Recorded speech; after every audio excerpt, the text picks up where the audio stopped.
Perkenalkan, nama saya Isdor Salvino Marto dari program studi pendidikan khusus semester 4. Pada kesempatan ini saya akan menjelaskan tentang dunia sufi. Oke, langsung saja ke materi. Dunia sufi, sebuah novel filsafat Justin Gardner. Yang pertama, filsafat dan pengalaman. Dalam benak banyak orang, filsafat adalah ilmu yang mengabang-abang. Mengabang-abang bisa berarti terlalu tinggi dan rumit. Terlalu tinggi dan rumit maksudnya mungkin ketika orang menilai bahwa filsafat itu pemikiran yang rumit, yang dimana tidak diketahui oleh banyak orang. Ya mungkin hal yang pertama, mungkin mereka belum menguasai atau belum terjun ke dunia filsafat. Makanya mereka menyampaikan pendapat atau asumsi kalau filsafat itu adalah hanyalah mengabang-abang. Yang berikut,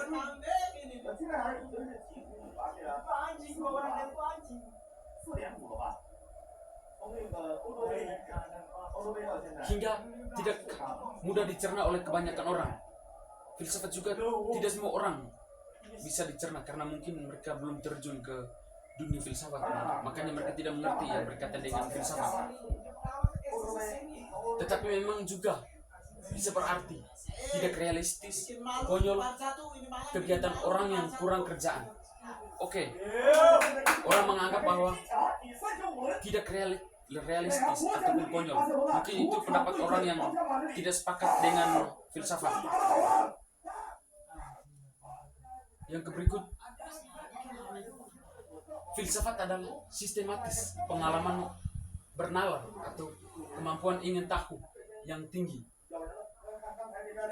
Kita memiliki sejak masa anak-anak. Oke. Filsafat adalah sistematis pengalaman bernalar dan kecenderungan ingin tahu yang dimiliki oleh semua orang sejak kecil. Oke, filsafat juga semenjak kita lahir ataupun kecil sudah berada dalam kita punya pikiran masing-masing tentang bagaimana cara keingintahuan, tentang adanya sesuatu yang mungkin baru kita lihat semenjak anak-anak yang berkaitan dengan mungkin belum dia ketahui, tetapi rasa keingintahuannya sangat tinggi untuk mengetahui segala apa isi di dunia ini.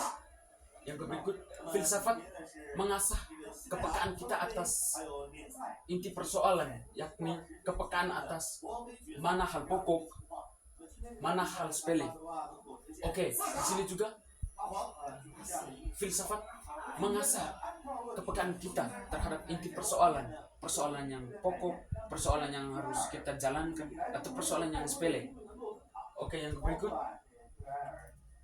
mana yang layak persoalan mana yang layak dibela dan mana yang dibiarkan saja. Ketika mampu berpikir abstrak, filosofi mudah mengakibatkan kelancaran berpikir yang menyedihkan dan berbahaya. Berbahaya artinya tidak melihat sesuatu secara luas, secara mendalam, atau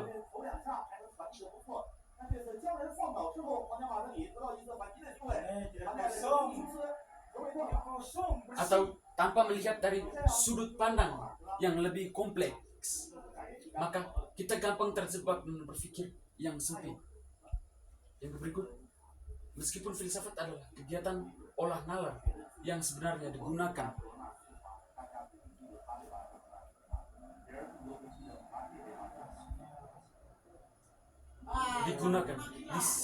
di sana adalah kebutuhan ruh dan dinamika jatuh bangun pengalaman, kebutuhan mendasar atas makna dan arah kehidupan tentang bagaimana misteri kehidupan bisa dijelaskan, dipahami oleh jiwa sendiri. Artinya, meskipun filsafat kelihatannya cuma berpikir logika atau bernalar, sebenarnya yang digali lebih dalam adalah kebutuhan batin manusia. Kehausan akan makna, arah kehidupan, dan pemahaman tentang misteri-misteri kehidupan. Pada akhirnya, dalam dunia filsafat kita nyaris tidak bisa menyebut pikiran seseorang filsuf sebagai total benar atau salah, yang dimana pikiran seorang filsuf kita tidak bisa menilai apakah yang disampaikan benar atau salah. Maka filsuf sepurba Plato ataupun Aristoteles pun dalam dunia filsafat tak pernah terasa kedaluwarsa.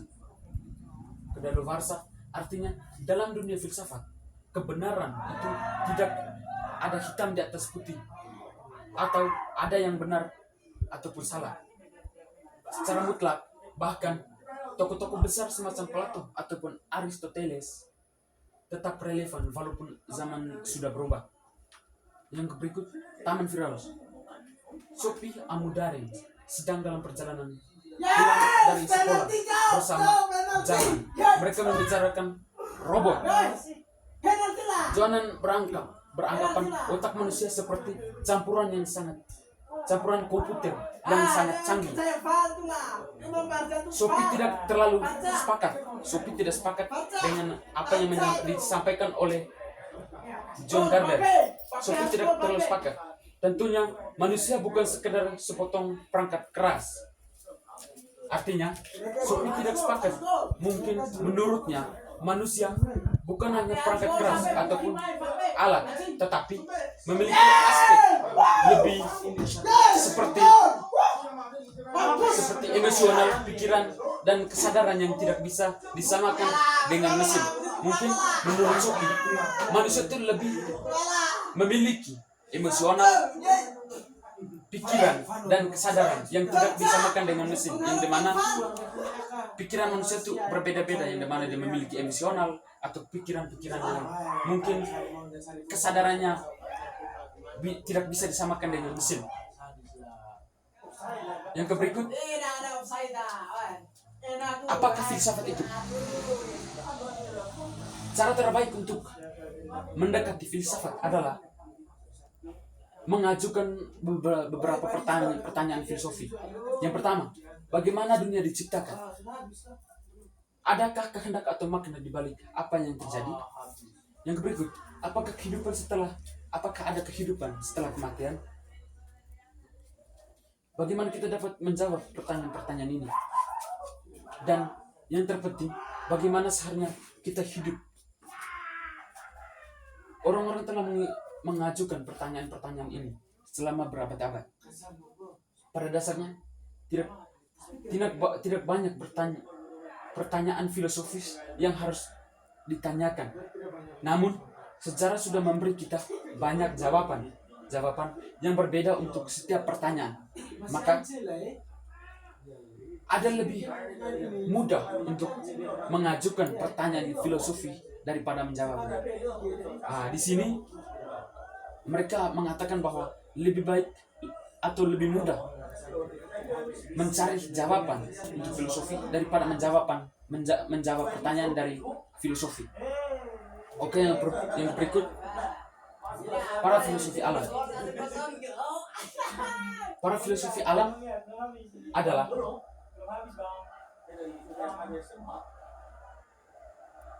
para filosofi yang paling awal. Kadang-kadang disebut filosofi alam karena mereka menaruh perhatian pada alam dan proses-prosesnya. Yang pertama, 3 filosof dari Miletus. Yang pertama, Thales, yang berasal dari Miletus, sebuah kolonial Yunani di Asia Kecil. Dia berkelana di banyak negeri termasuk Mesir, Amerika Serikat, dan dia pernah menghitung tinggi sebuah piramida. Dia juga pernah dikisahkan pernah meramalkan secara tepat terjadinya gerhana matahari pada 585 sebelum Masehi.